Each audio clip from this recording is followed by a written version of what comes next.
O le nganga fia te whaatalo whātua lo tātou te nuu,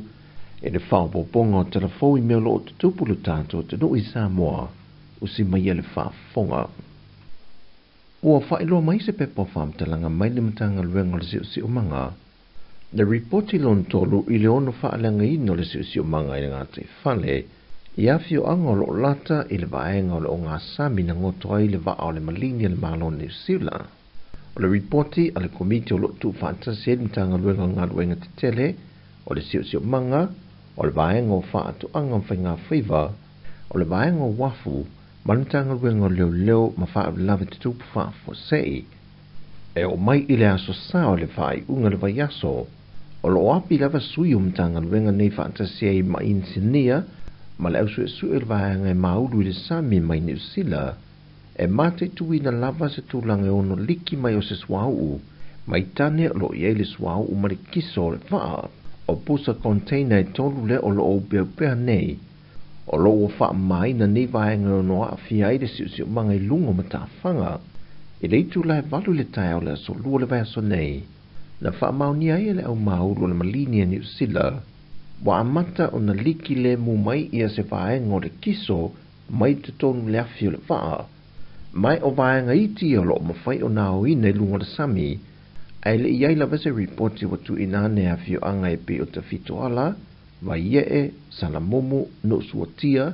loto whanga sa tawa ma sa napo, mo wa aia ni kiso po on swau I lungo la to mata whanga, a wa o tūlanga I lo popole I el komiti, ma le au whainga ruenga o lo ngā rue ai. Ai o ia pe o ne reportia nisi o lo whaiwhaiva, wa iele manungi le kiso pe a wha avela li I mai ala to whangotanga, o le foi o tu inatu le whare su e whaasai nisi sa mo le stros,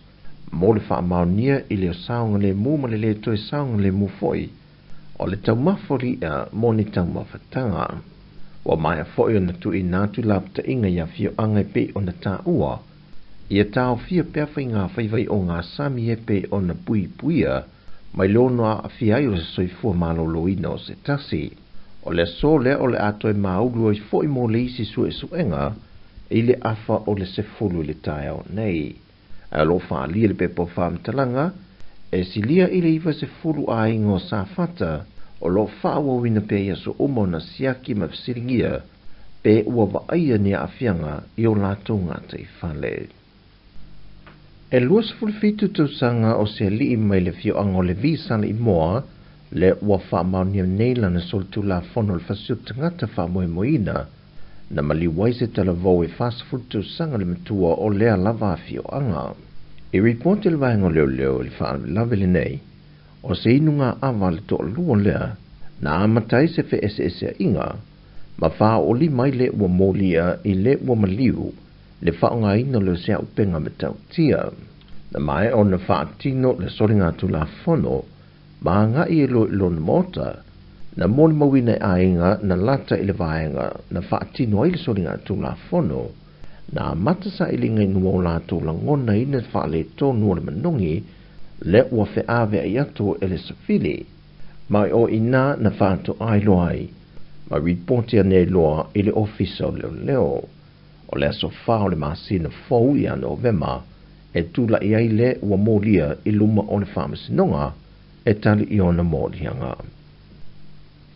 E o atu I le wha I o lo ua vaia,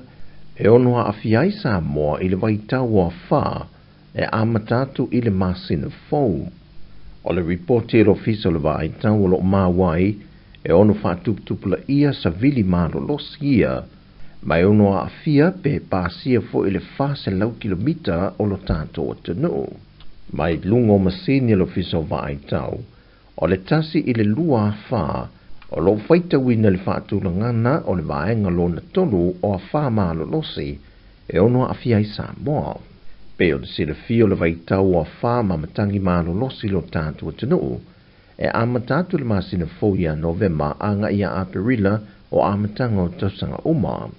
Pe tai o Januari anga ia tu ia mati, o loo masani o na fiai Sāmoa ini a wha malo losi. Mai a fia fo I Sāmoa I tūlango lo longa ma timonga ma mafa. O le whawhi tauli mō whanau a onga le vasenga se fulu ma le vasenga se fulu ma le lua, I teimi o su enga le malo, lena wha iloilo fisa silio a onga ia e au Chris Hazelman, wa tolo wha alua atu I tua le teimi e wha angata I le tongi no pili o su enga ia le malo, ai wa maita wina, o lo tu maulava le toa tele o whanau a onga, e le te tongia lava o lato pili a onga, ai wa lata lava I le teimi e a mata Iesu enga taha ua mo le whanau. O atula I la so fitu o se tema, ia ua mai tau le mtanga luenga, e ngata e lata I le fast full pasene, o alo mwhanau ua mai ana le stala, e le I tutongia suenga, o le tātou malo o le awhapenana whaatino ia November. Ia na toi whaapopo le si vai aso e tasi, ia le na whaangata I la so wha o kitopa. Petai, e o atu le vai aso le te atu nei, ua vai atu le tātou mtanga luenga, o lo to tele pea, le numera o tātou whanau I le tausanga sfulu, whapel tausanga sfulu lua, e le I tutonga I a tātou pili nei, whaamole matua, o se tualalo, whapea o se talusanga o le tātou mtanga luenga. O le aso tolu sfulu o kitopa, to e lua vai aso, le watu ai I le tātou mtanga luenga I le mamalu o matua o le tātou watunu,